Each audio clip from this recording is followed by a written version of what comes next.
riding the digital wave. So Dhruv manages Facebook's relationships with e-commerce, ride-hailing, online travel, and tech players. He's passionate about the internet economy and the components that make it work, especially startups and early-stage investors. Prior to Facebook, Dhruv led several business teams at Google for almost a decade. He's now part of an earlier stage accelerator called Zugler Angels that is focused on the startup ecosystem in Southeast Asia, and is also a member of Medicine Capital, which is an early stage fund in India. So without further ado, can we please put our hands together to welcome Dhruv on stage. Dhruv, please.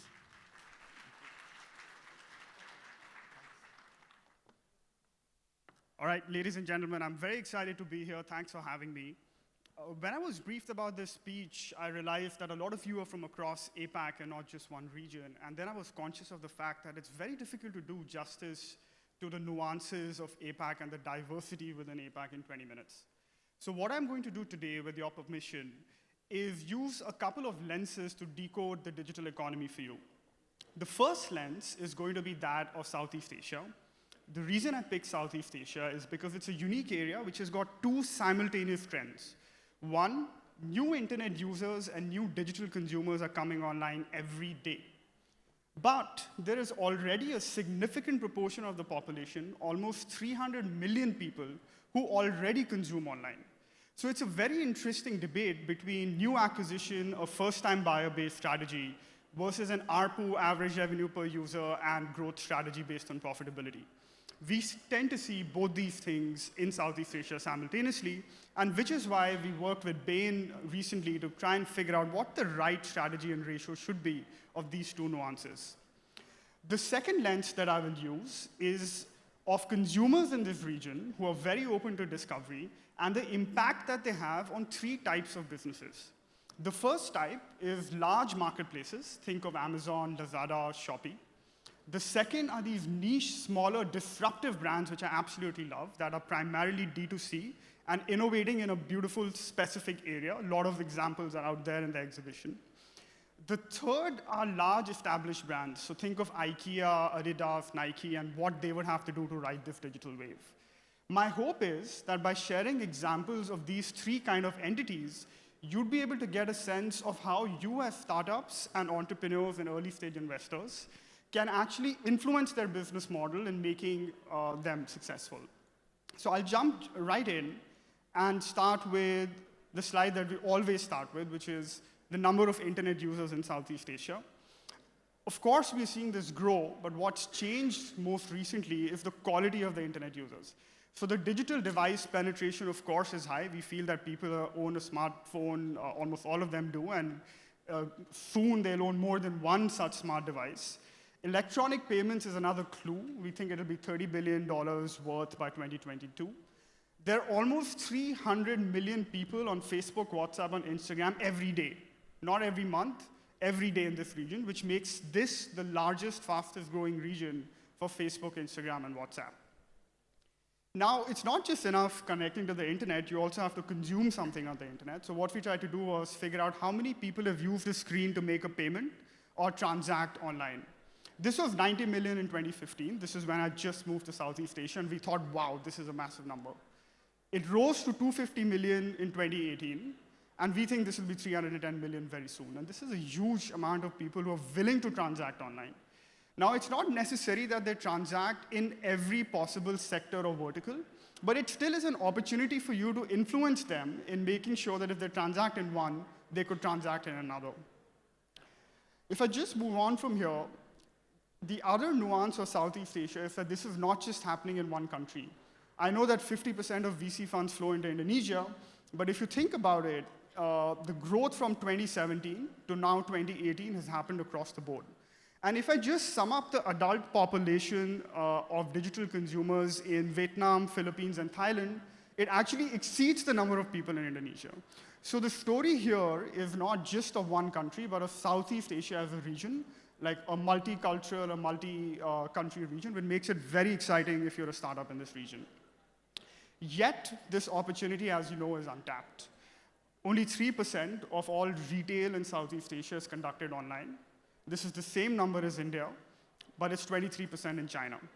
But if you compare India and Indonesia, Indonesia is the same size of GMV as India, growing 4 times faster. So this region is clearly the next big thing, as, of course, the first 2 speakers also pointed out. Now, this is where it gets interesting. From 2015 to 2018, we saw 2x growth in digital consumers. But we saw only a 1.8x, I say only because it's relative, in average revenue per user. So more people were coming online, but there were more people coming online than people buying online. What we are seeing now, though, from now to 2025, we feel that the average revenue per user is going to go up by 3.2x. So the pace of growth of people coming online and consuming online is going to be slower than the same person who's already online, your current consumer, consuming more and more as he gets more comfortable. And this, we feel, is an interesting trend across categories. What we've done here is plotted some of the big categories on the x-axis and try to compare it with Southeast Asia, India, and China. So consumer electronics, 59% of all consumer electronics are bought online in China. Only about 19% of consumer electronics are bought online in Southeast Asia. However, the major growth in CAGR is going to come from clothing, footwear, accessories, personal care, and beauty, especially if financial payments and fintech takes off and it becomes easy to transact. Groceries is a dark horse. Only 4% of groceries are bought online, even in China. But then that's exponential times more than groceries purchased online in Southeast Asia or India. Even though the number looks small, the total market, so the purple numbers below are the total size of the retail market for those categories. For groceries, it's 350 billion. So if you're someone who can figure out how to deliver groceries fast, fresh, and still make money, you're really the business all of us should invest in.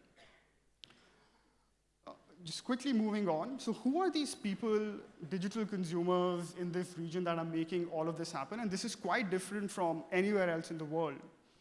We spoke to about 13,000 such people across Southeast Asia, across age groups and gender dynamics, and also interviewed a bunch of CEOs. Some of those CEO interviews I will show you today, not all because, of course, we're limited on time, but we have a full detailed report that we can share with you whenever you want.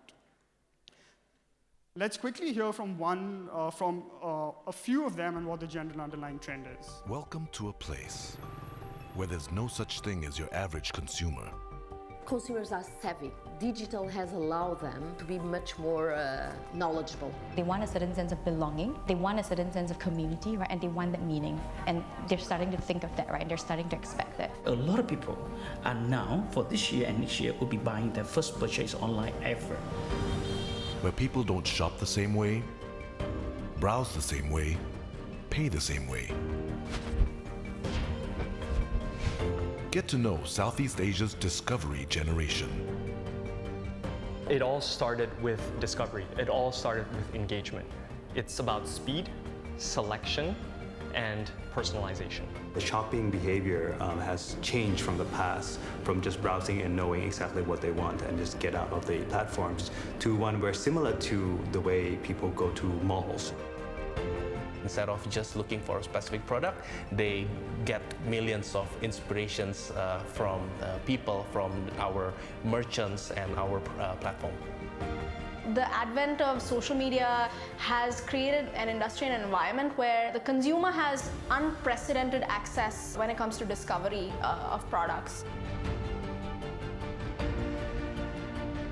The opportunity has never been greater. Is your brand ready to be discovered?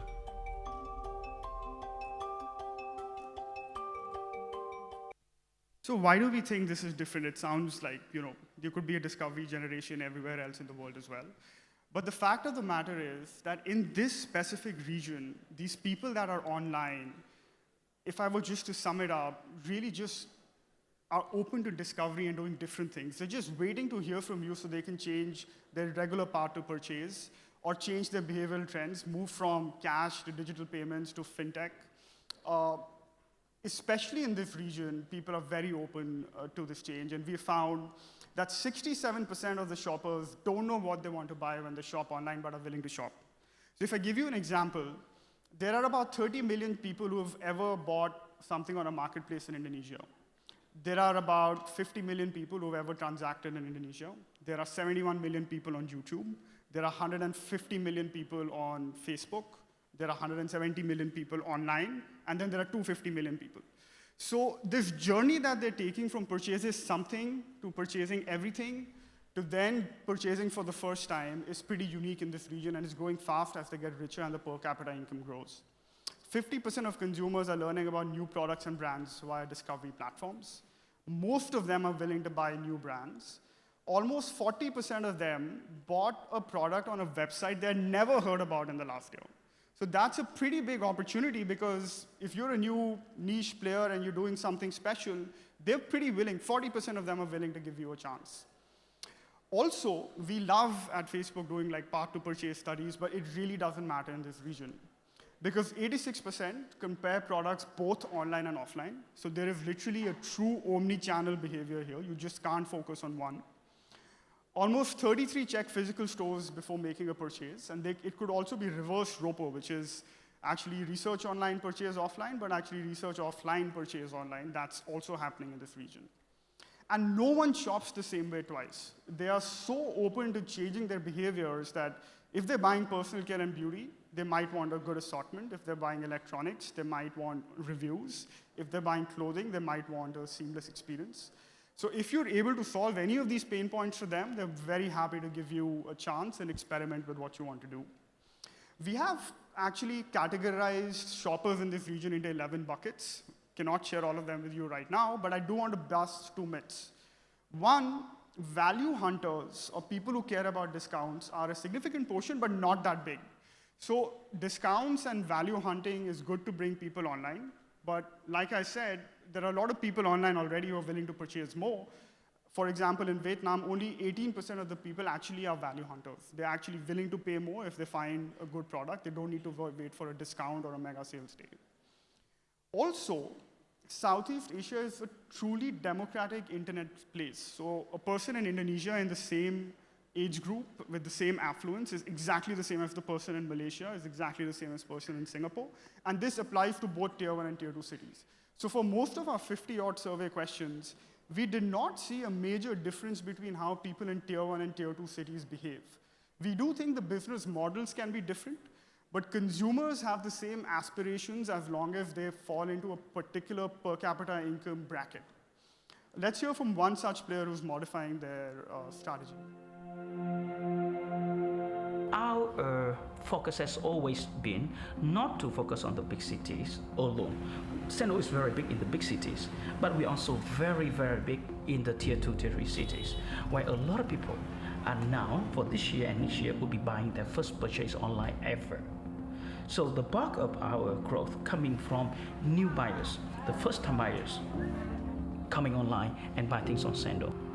For the first-time buyers, or for any of the customers, social networks are a very big service that everyone in Vietnam uses. And for them, that would be their first experience with e-commerce. So majority of people, when they go into Facebook or Instagram, they would see ads, or they would engage with the merchants. So that would be, normally that would be the first time when they get an idea of things to buy online. And that is very important for us, because it actually helps us to educate the market.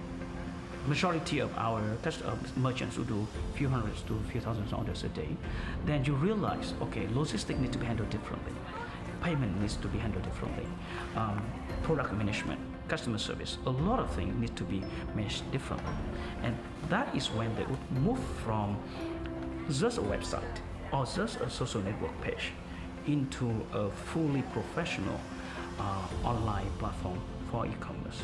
That is a natural evolution. What we want to do is to create value to have our population.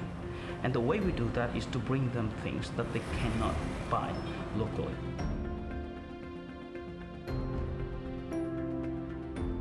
I think 2 key points came up there. 1, finding the right logistics solution. 2, figuring out a seamless payment mechanism. Both of these aspects actually play a role across the board in what we found. I just want to now go and talk to you about the implications on brands. So let's first talk about broad-based big platforms. These could be B2C on one end, marketplaces on the other, and B2B2C in the middle, and we've plotted them across the board. The second, of course, like I said, the area that I love is insurgent digital-first brands. I'll tell you why that's a big opportunity. And lastly, large brands, I will only kind of talk about it briefly so you understand how they would have to change and maybe you find an opportunity there.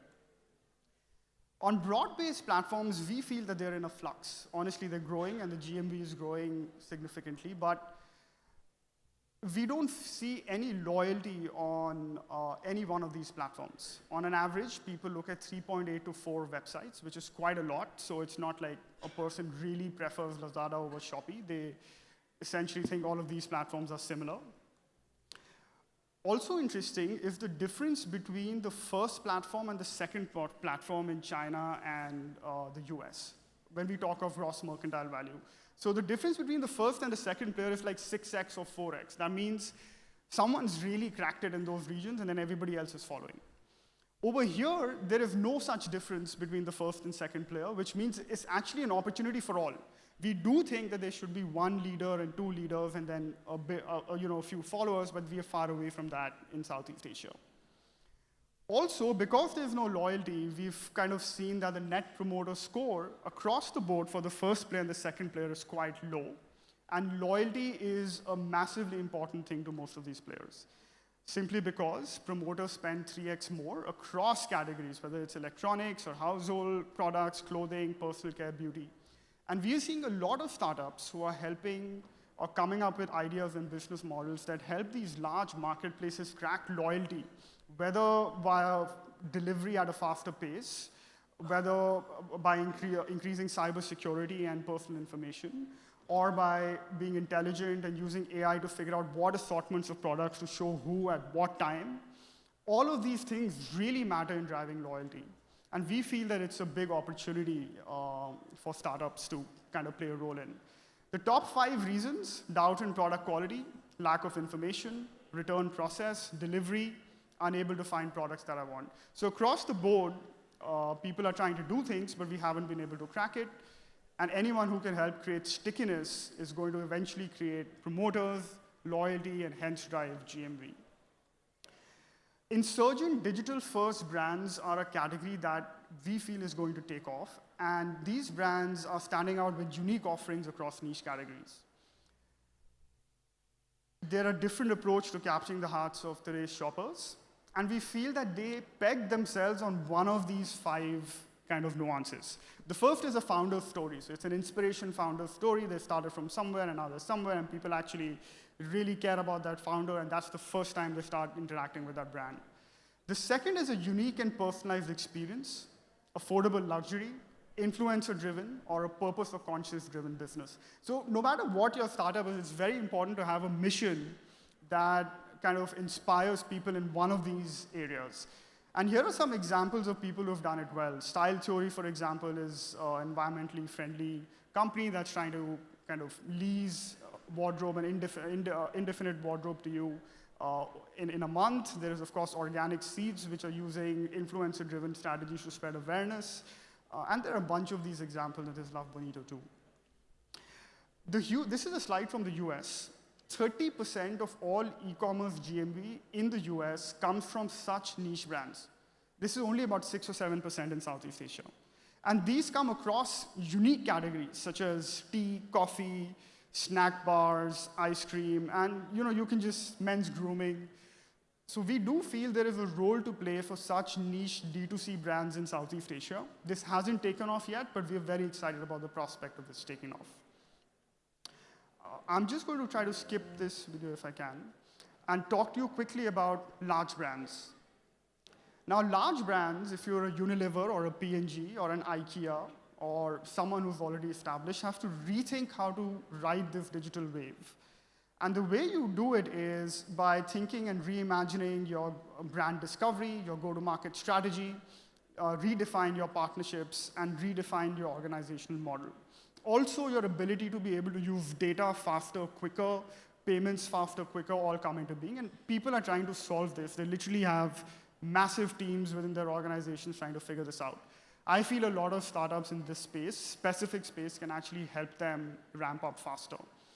What they also need to do is figure out a strategy that involves discovery, because like I said, people in this region just go online and then waiting for all of you to talk to them so they can actually change their behavior because they've suddenly gotten richer, the price of internet has fallen, so they can spend a lot of time on the internet, they want to figure out what to do.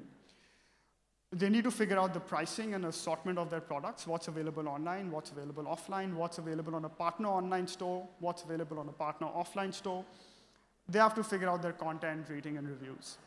So all in all, I think the opportunity in this area has never been greater. The digital wave has never been stronger. And we at Facebook are very excited about this and are keen to help whichever we can. One of the ways that we are helping in, and this is my last slide today, is the Facebook Accelerator program that we have launched with Plug and Play, where we offer mentorship with Facebook and industry experts, training on product and engineering, access to a network of opportunities. We truly believe that the startup ecosystem in Southeast Asia is the next big thing. We expect 20 new unicorns here in the next 8 years. And we believe that this is exactly like how China used to be a few years back. And as Facebook, we would love to kind of play a part in making this happen. One cohort of these startups has already passed. The next cohort starts in March 2020. So if you're interested, please do look us up, apply, and we would love to connect you to our resources both here and in the Silicon Valley to make sure that you're as successful as we think this area should be. Thank you very much, and again, thank you for having me here.